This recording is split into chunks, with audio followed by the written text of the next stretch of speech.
People tell us sometimes it's the best coffee they've ever had, and they've been all over the world, and and some people don't like it. So but the service part and then the community part is, we feel just as important. I'm Dalia Colon, and this is The Zest. Citrus, seafood, Spanish flavor, and Southern charm. The Zest celebrates cuisine and community in the Sunshine State. Today, wake up and smell the Kahwa Coffee. Whether you're a coffee fiend or you've completely sworn off caffeine, you're likely to find a beverage you'll love at Kahwa Coffee. Headquartered in St. Petersburg, the boutique coffee company specializes in, what else? Java. But since starting Kawha, owners Raphael and Sarah Perrier have expanded its offerings and its footprint. Today, there are 18 Kawha locations across 2 states. That's 1 location for every year Kawha has been in business.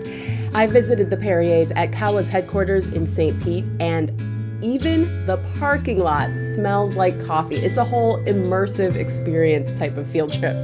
In our conversation, Raphael and Sarah share how they met at, where else? A coffee shop. That turned into them falling in love, starting a family, starting this coffee empire together. They also discuss how they keep customers engaged when people are basically coming there and ordering the same beverage day after day, but they find a way to make it fun every time. They also talk about trends in the coffee industry that have staying power and those that don't. And they tell us what they really think of Starbucks.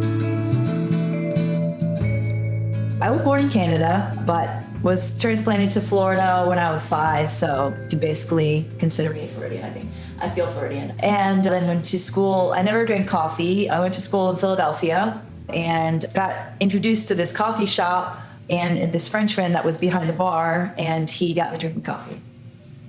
And that was France. And that was it. I'm excited, that was me. I grew up in France. I moved here, I was 21 years old in Philadelphia. That's where we met, the coffee shop. And I started drinking coffee when I was, I don't know, maybe 16, something like that in France. That doesn't drink coffee already. So you met at the coffee shop? Yes. We did. Wow. And 16 even feels a little bit late. Like I was drinking decaf with my mom when I was probably like 5 or 6. We would drink decaf at night and read the newspaper together. Nice. And then my husband, he's from Puerto Rico, and they put it in their baby bottles. So he's been drinking coffee for a very long time. And then how did that relationship turn into this coffee empire? I used to go to the coffee shop. They used to make me a mocha. It was a little hard on top. Then I graduated to straight coffee, and now I can only drink. I cannot have sugar or anything in my coffee yet.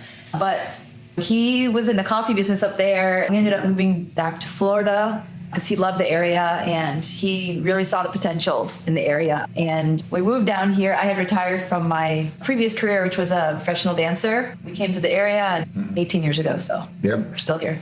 Yeah, we met in Philadelphia. I was working for a company called La Colombe at the time, which is now a pretty big company in the US, and kind of learned the business up there. And then we did something else in between, which is a bar nightclub for 5 years together, and then sold everything, moved down here, looked around. There was no coffee company at the time really around, except a couple of weird things. And we just decided to create Kawha and asked Sarah to come in. She was a dancer, but she also ran the dance company, which was a non-profit. And if you were able to run a non-profit, you should be able to run a profit company. So that was when we started Kawha. And we did Kawha only wholesale at first, the first couple of years, and then after that started retail. So what year was that it started? 2016. No, 2006 seems recent for how ubiquitous Kawha is now. And you said at the time there weren't that many coffee companies. It just seems hard to believe. I mean, There was the Globe Coffee Shop, which is more of like an open mic nighttime coffee shop, which is a cool place to go. Then there was Starbucks. In Tampa, there was some Joffrey's coffee. Indigo. I remember Indigo. And then that was it, pretty much. There was no real local coffee roasters. Yeah, Dunkin' too. I mean, well, she said no real coffee place. No, but Dunkin' is in donuts at the time. Yeah, that's true. Coffee shop. Buying coffee. Yeah. Wow. Yeah, so that was really the idea behind it is why don't we do a coffee company? Yeah, we've been used to going to the coffee shop as a community place in the bigger cities. It was a very European kind of concept that came to the U.S. Like the big cities like Philadelphia, New York. You had these coffee shops and just trying to create that here because there didn't exist at the time. So Wow. yeah. What does Kawha mean, by the way? It means coffee. That's the original name for coffee. They come from Ethiopia in Africa. So coffee was discovered in the Kaffa region, which is Kaffa. And from Kaffa it became Kahwa. And then you say Kahwa anywhere in the world, but in America, they'll say coffee. So that was a stupid idea from someone here. Decided to call it Kahwa Coffee, coffee.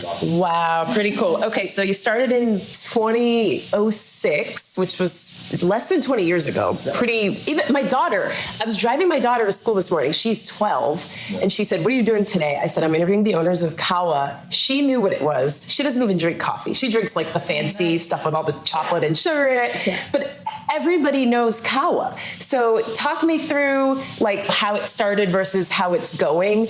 Like how big are you today? How many locations are there? Take me through.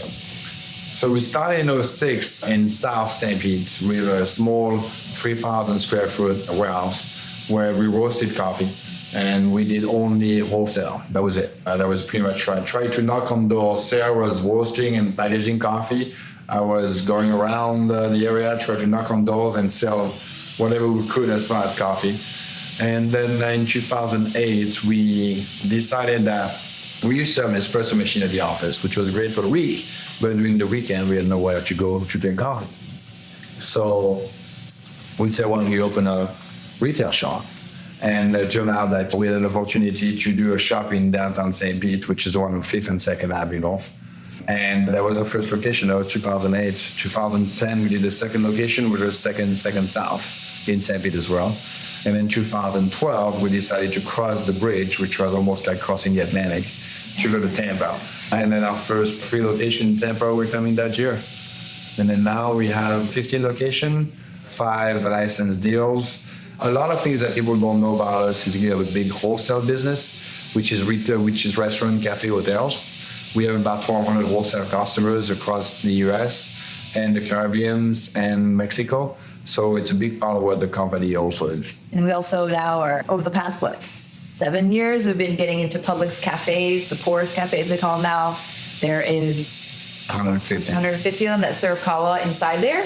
Wow. So they're keep on expanding that program. And then we have also Whole Foods regionally and fresh markets available on Amazon. We started that during the pandemic. Some parts of that we had to kind of be flexible on where we were selling our product, but kind of in the end ended up helping us overall. So Wow, that's like the holy grail. Somebody is listening to this thinking, I want to start a coffee company, and they want to be just like you. Mm-hmm. So what have been some of the challenges along the way? I mean, listen, any business in general is a challenge. I think that you need to be sure what you're doing, and you're going to make sure that you want it, because it's a challenge every day. It's still a challenge 18 years later.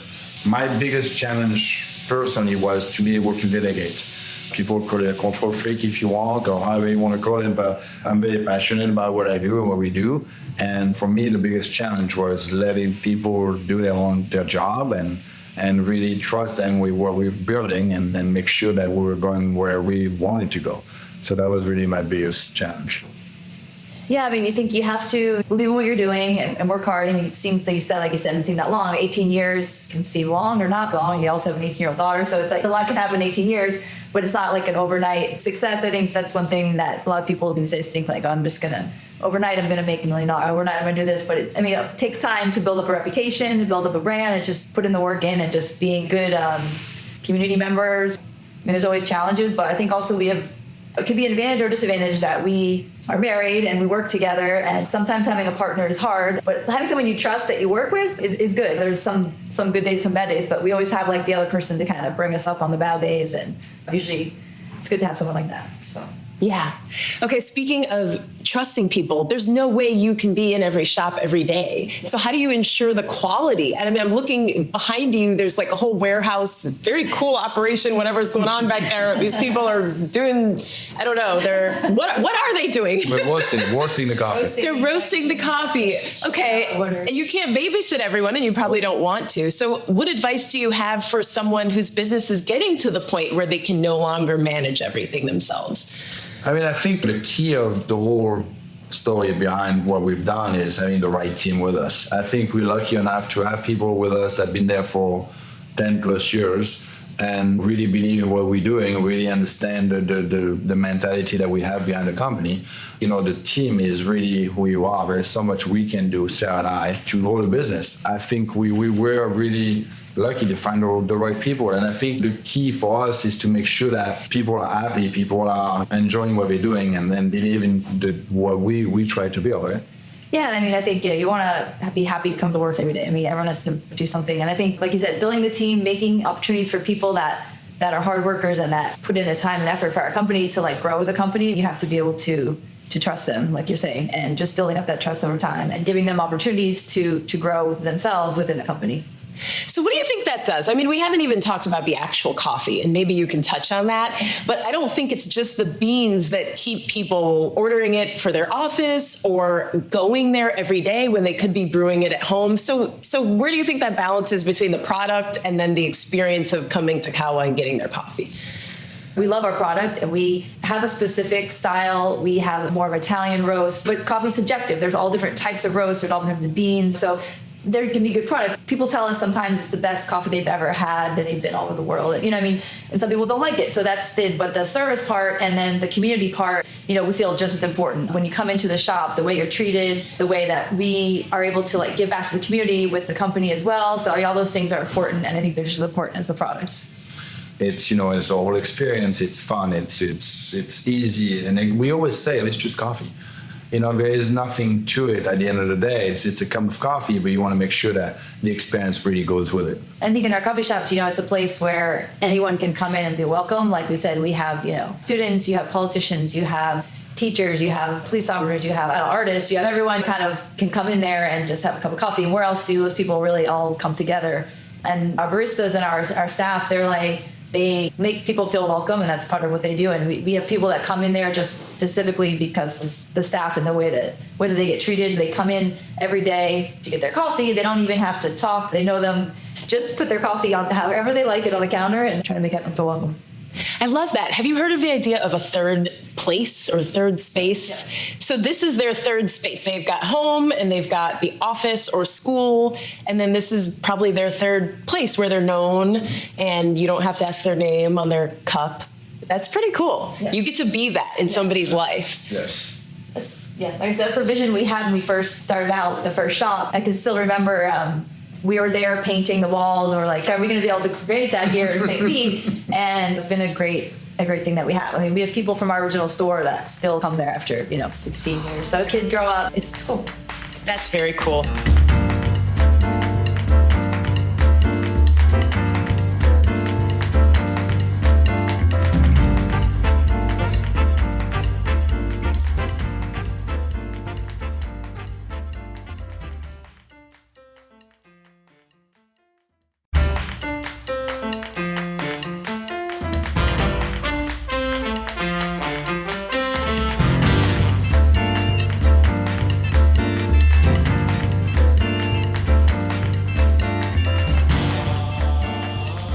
And then you mentioned the types of all different people who come, including artists. And I know you have a collaboration with Yala Ford. We love her, St. Pete abstract artist. Yeah. She's everywhere. I mean, what a cool canister. I'm looking at it. It's got like the red, black, green. So sort of the African influence. I mean, you've done stuff with the rays.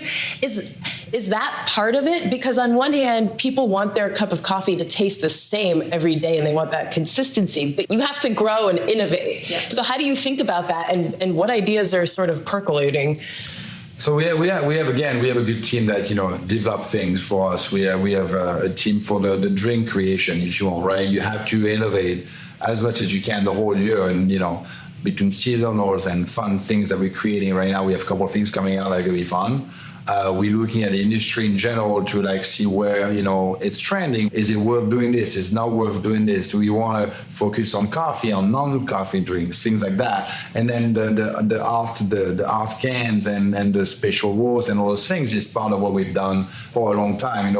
All this started with Evan Longoria from the Rays. He was the first major name, if you want, that approached us, so almost 10 years ago now, I think. And he said, I love your company, I want to do something with you. And we said, hey, why don't we do number 3 by Kawha, like the number 5 with Chanel.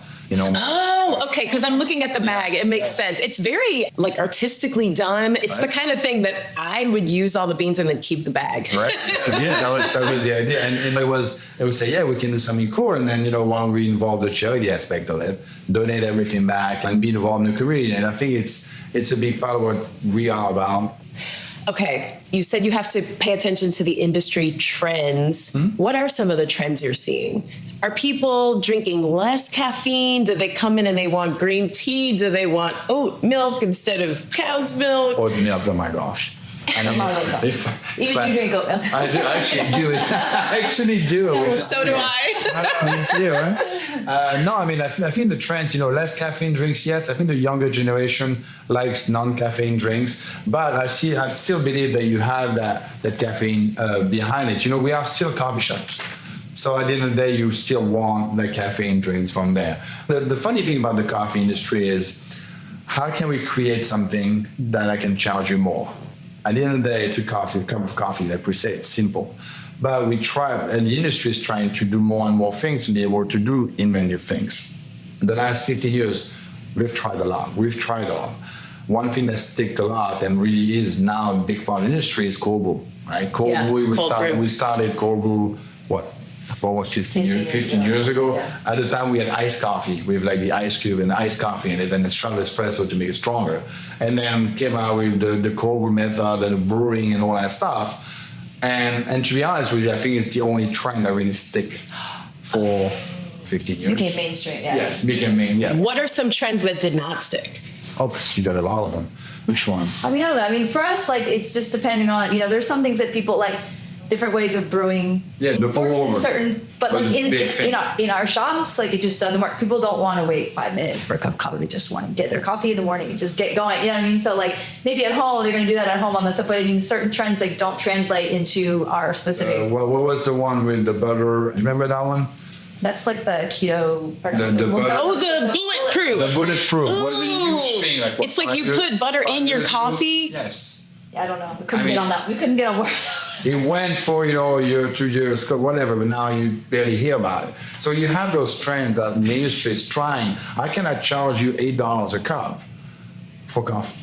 How can I justify this? So And I think for us, it's like just the classic espresso, cappuccino, like the classic drinks. I mean, I would say not 80-90% of our customers, they find the drink they like, and you get it every day. Like I found my flat white, I drink that every morning. Like for the most part, people in the morning, they just want to get their coffee, like how they like it. Specifically, there's a million ways to have it, but they want it their specific way, the same every morning. So we try to do different things to make it fun. I mean, I think there's also some people that don't even drink coffee, and there's ways to make it visually better. Like we're trying different stuff that looks good for visuals, and that's a big part of it. I think. What do you mean? Like for people who don't drink? Because I don't drink coffee every day. But I mean, some non-caffeine drinks.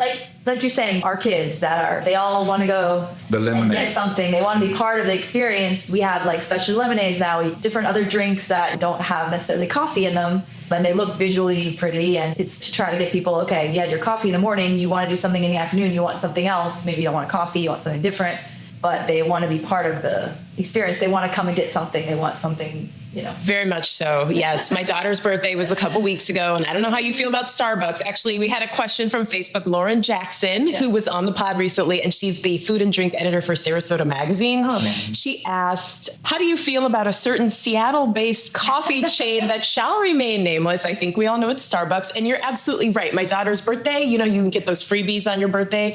She went straight to Starbucks that morning. Yep. That's where she wanted me to take her, and she got a lemonade drink. I mean, marketing ingenious, yeah. I mean, you can't really argue with. They opened the whole coffee market that people would just go and pay like $5, $6, $7, $8 for a coffee. You know what I mean? And they make you happy about it, even if it's not a good coffee. It's true. I mean, we have kids, and the marketing aspect to it is strong. It's funny. Our youngest daughter, who's 13, I always laugh because she was born when they buried the company, and for somehow she got in her head, like, we would drive by that green, she couldn't even read the green sign, and she'd be like, oh, that's terrible. We hate that. I don't think I very much early. It's so funny. But that's hilarious. It's funny. I always say, without Starbucks, a lot of companies wouldn't be here. It's as simple as that. Not that I appreciate the product, but I truly appreciate the marketing behind it. It's the biggest marketing machine in the world, period. You go into a store, you spend $8 into something that costs really Couple cents, yeah. and you leave with a big smile on your face. You even take a picture and put it on social media because you're so proud of it. I mean, that's how good that company is marketing-wise. And again, do we like the product? Not really. Can we make it better? Yes, but I think that there is that marketing behind genius that they created that, made it what it is now. I mean, you guys have some great marketing. We talked about how beautiful the packaging is. And then I did watch your ad. So you got to use your dancing skills in that ad. Amazing. I thought, oh, this is so clever. Another trend is that people want to know where their food and drinks come from. They want to know that it's sustainable. We had another question on Facebook from Miriam who asked, do you get any of your coffee from sustainable farmers in Guatemala? I happen to know that Miriam is Guatemalan, but that is a question people have. Where does it come from? Yeah, we do. I mean, the specific with Kawha is we do blends. So we get coffee from Guatemala, we get coffee from Costa Rica, we get coffee from Brazil, Mexico, Peru, in Honduras, Ethiopia, Congo, and anywhere pretty much in the world. We work with an importer-exporter in New York called Royal Coffee New York, which is a great company to work with. They make sure that the coffee we get is most of it fair trade. Not all of it, but most of it fair trade, which is the best thing, I think, for us. 20 years ago, everybody was screaming organic, organic, organic, right? And then people realized that when you roast coffee at 400 plus degrees, organic or not, doesn't really matter. But the respect of the workers, the respect of the environment, I think, is key for any farm that you work with. And that's the fair trade certification, right? It's someone that actually cares about who they work with and how they work. So I think for us, the biggest thing. Yep. Okay, Sarah mentioned she likes her flat white. How many do you drink a day?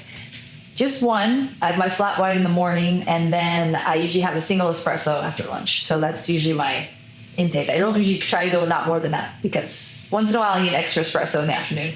Sometimes I'll get an iced mocha, rarely in the summer. Those are my drinks. And then Raphael, what's your drink? My drink is a double latte oat milk in the morning. And then I used to do a quad. Shut back. Congrats. And then I do the single espresso as well after lunch. And then, I mean, my day depends. If we do a coffee tasting, then I drink coffee all day. If we do some sampling because we have a new thing that we try, then I drink coffee as well. But we try to keep it to about 2 or 3 coffee a day, usually.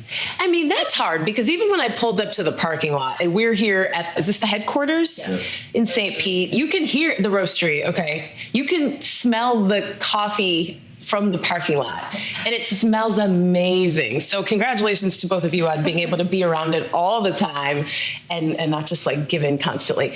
So we don't smell it. We don't smell it anymore. You smell like it. Okay, I did see something on your social media, a coffee scented fragrance called Caffeine. Yeah. Was that real? No. Okay. I was in it before. Heard it before, but people were like, you should really do that. Like, Yeah, they're like, I would like to buy that product. I would like to buy that for my husband, actually. He would probably love that. Wow. Well, it's been so much fun to talk to both of you. Is there anything else you want to add or share about what's next for Kawha? I mean, we're expanding. The idea is to become the largest coffee company in Florida. We relaunched franchising because we believe that it's a nice way for us to grow and really to have the franchising connect the community. We are all about the community and we love where we live and where we play, but you cannot be everywhere, right? So we feel that the franchising connects us, really the franchisee with that community, and is able to develop the brand and just hopefully go where we want to go. Yeah, so it's a whole new business. We're just getting started in the franchising, supporting them and trying to help them grow their businesses along with us. So it's something different than, we've been doing. So we're really excited about that.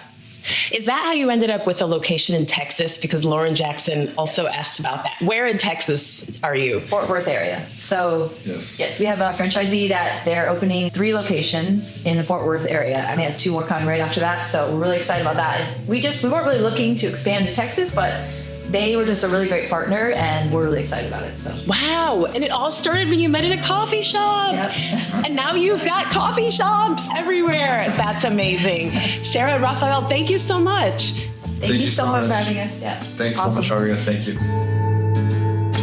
Raphael and Sarah Perrier are the founders of Kahwa Coffee, headquartered in St. Petersburg, Florida.